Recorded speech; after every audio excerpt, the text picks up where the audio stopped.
Welcome to Shalom World Podcast. Hi kids! Hi kids! I'm Katie. And I'm Coco! And we're so excited to meet you! Come and play, Play with Katie and Coco. that's the way. Get ready, let's go! Flying through the air with Coco. Telling stories with Katie. You and I together, meeting my friends. Friends that help us every day. Katie and Coco. That help us every day. Katie and Coco. Play and sing. Pray and bring you and I, we do our thing. It's Katie and Coco. Toy bite, toy bite, toy bite, toy bite, toy bite. Yeah, it's story time. Let's go. Oh, Coco, we have to let the kids have a chance to say the tongue twister. Okay, kids. Are you ready?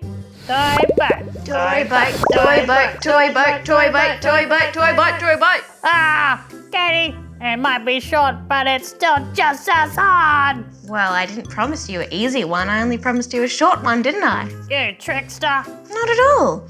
I told you the deal and you agreed to it. Toy bite, come on. It's the first story. Let's be off then.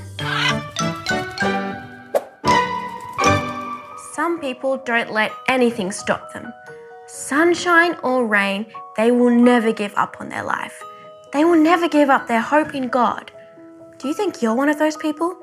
Do you push a determined smile into your face, raise your chin proudly, even when you're tired or sick or people are putting you down? What about you, Coco? Do you think you're strong like that? I can be what I want to. One time, I really wanted to build a nest in a tree, but the other birds kept stealing all the sticks and leaves. So I flew all around the bush to the tree so far away just so I could get some sticks and leaves to build my nest in the tree. And I did. Good job, Coco. Sometimes it's the simplest things like that when we need to be strong. But whether you are determined or not, I think we can all be inspired by my friend Pope John Paul II, who only went to his home in heaven a few years ago. Was he a strong, determined man, Katie? One of the strongest, Coco. He led the church as Pope for 26 years, and he did everything he could to copy Jesus, so that when people followed him, they would be following God. Jesus asks us all to be like him, and we should try to copy him as much as we can. But it's especially important for priests and bishops and of course the Pope to be like Jesus, because they are the ones who are meant to call us all to follow God like Jesus did. So how did John Paul II copy Jesus? In many different ways. What is the one thing that God and his children are most well known for? If you're thinking love, then you are absolutely right. Just like Jesus and all the saints before him, John Paul II shared the love of God with everyone, especially with, guess who? Children, just like you kids. He knew how important it was to make you guys feel happy and welcome, because Jesus himself said that the kingdom of God can only be entered unless we become like children, like you. But John Paul II didn't only love children. He loved teenagers and wanted to bring Jesus especially to them. So he created a big event called World Youth Day, where he would go to meet thousands of young people from around the world and speak to them about Jesus. He loved babies, even babies who haven't been born yet, and stood up for them when the world tried to ignore them. He loved people like your mum and dad who get married, and he showed them how to love each other and God more than they could have imagined. He loved people from other religions, protecting them when they needed it, saying sorry for times when Catholics hadn't treated people from other religions like Jesus would have wanted them to, and doing all he could to spread peace between them. He loved people who were sick and disabled, always trying to support them. And when he got very old, he joined them in their sickness and disability, even having to go in a wheelchair. He loved priests and nuns and monks, encouraging them in their work and helping young men and women join religious life.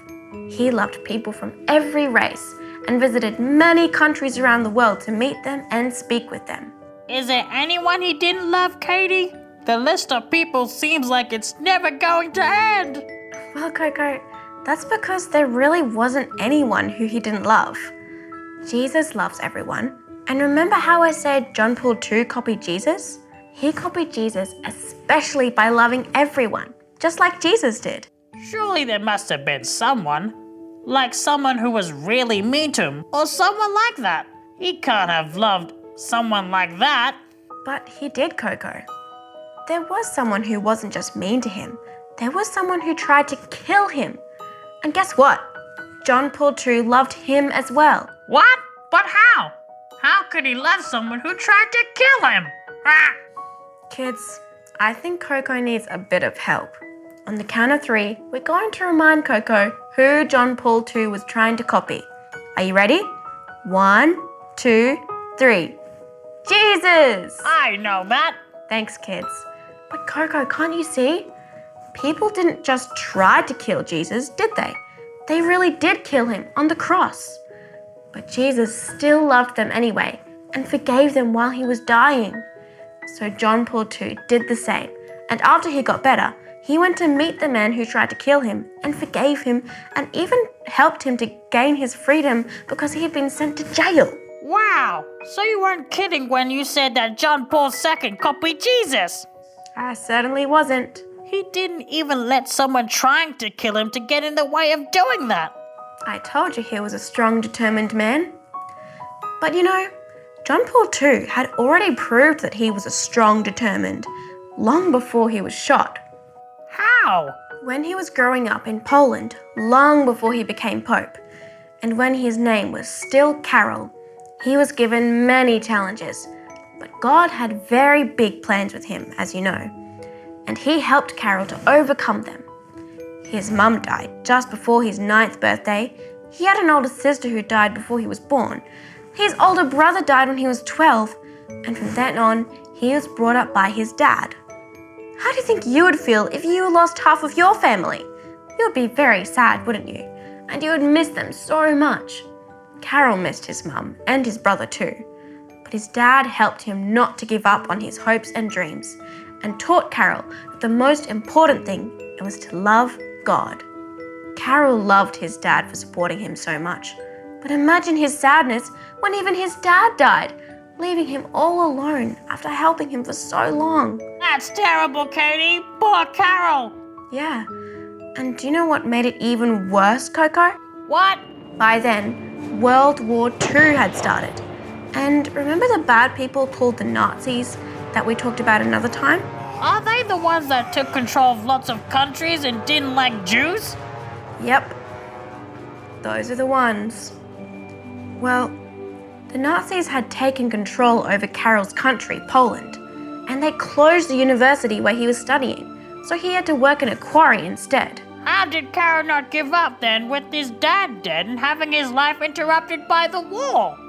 Well, do you remember what was the most important thing Karol's dad taught him?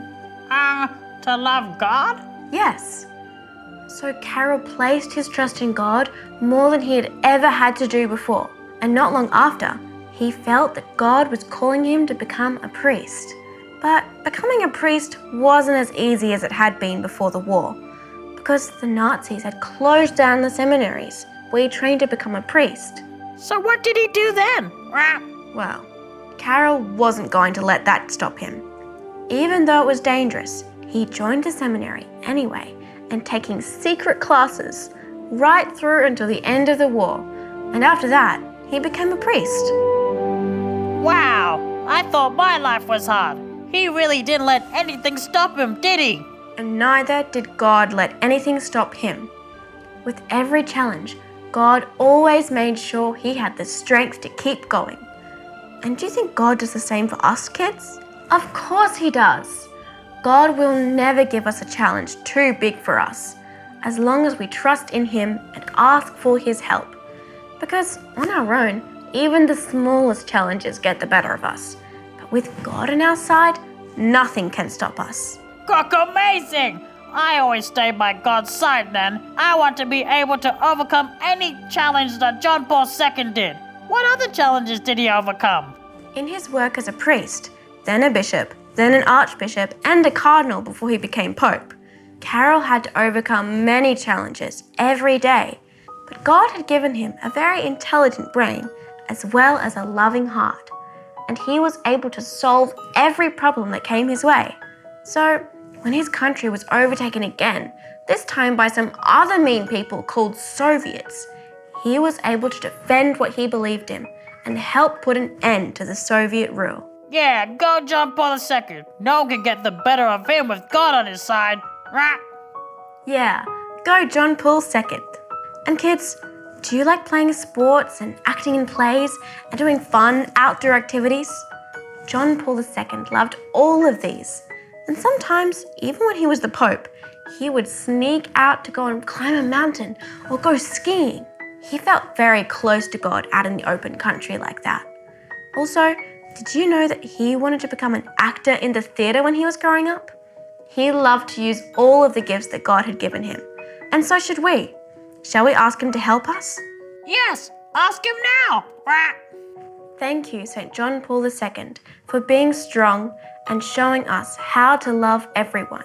Help us to trust in God like you did, so that we too will be able to overcome any challenge that comes our way. Please pray for all in your church, especially for all nuns, priests, and bishops, and for Pope Francis, who leads us now.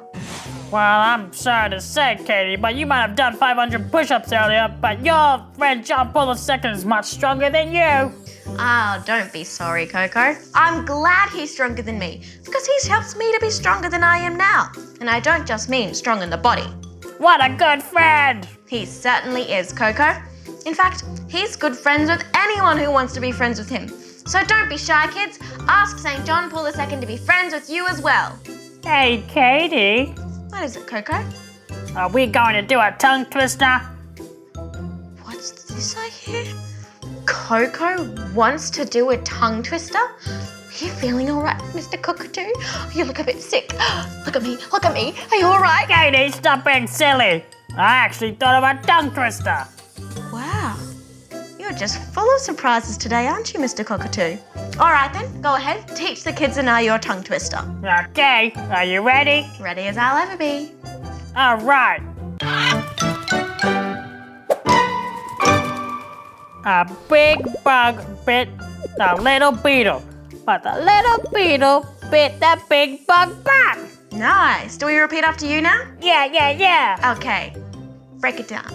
A big bug bit the little beetle. A big bug bit the little beetle. Yeah. All right, next one. But the little beetle bit the big bug back.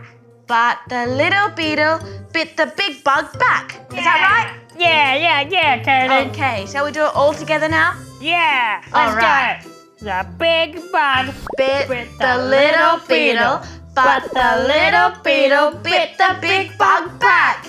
High five. Yeah. Thanks for teaching us, Coco. Yeah, it's all right, Katie. My tongue is all twisted up now.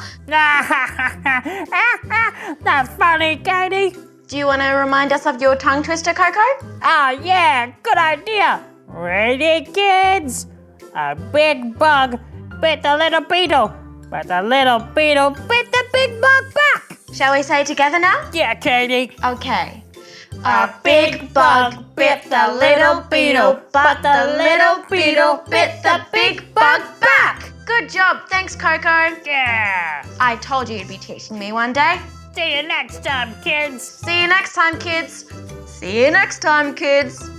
St. John Paul II, I love you. St. John Paul II, he loves you. Come and play, Play with Katie and Coco. that's the way. Get ready, let's go. Flying through the air with Coco. Telling stories with Katie. You and I together, meeting my friends. Friends that help us every day. Katie and Coco. That help us every day. Katie and Coco. Play and sing. Pray and bring you and I, we do our thing. It's Katie and Coco. Shalom World Podcast is now available on all online platforms, including Apple Podcast, Spotify, Amazon Music, and others.